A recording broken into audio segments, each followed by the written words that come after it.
చెక్క పనులు చేసుకు వెళ్ళిపోతున్నాడు సువేందు అధికారి.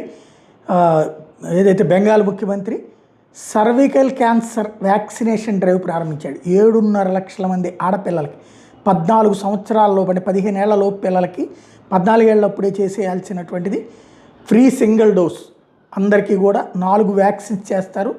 3 రోజుల కిందటే కేంద్ర ప్రభుత్వం బెంగాల్ ప్రభుత్వాన్ని అడిగింది. గతంలో అంటే దేశవ్యాప్తంగా చేస్తున్నారు. మమతా బెనర్జీ ప్రభుత్వం మాత్రం ఇంతకాలం చేయనీయలేదు. ఎందుకంటే కేంద్ర ప్రభుత్వానికి పేరెళ్తుందని ఇప్పుడు సువేందు అధికారి ఆ పని. মাননীয় নরেন্দ্র মোদীজি এই কর্মসূচির সূচনা করেছেন। সার্ভাইকাল ক্যান্সার, তার টিকাকরণ, প্রতিষেধক, মহিলাদের যত ধরনের ক্যান্সার হয় তার মধ্যে এটি দ্বিতীয় বিপজ্জনক। স্বাভাবিকভাবে এই কর্মসূচির মধ্য দিয়ে আমাদের এই রাজ্যের 14 বছর বয়সী কিশোরীরা ఇది ఇప్పుడు వేగంగా నిర్ణయం తీసుకుంటున్నారు. মাননীয় ভারত সরকারের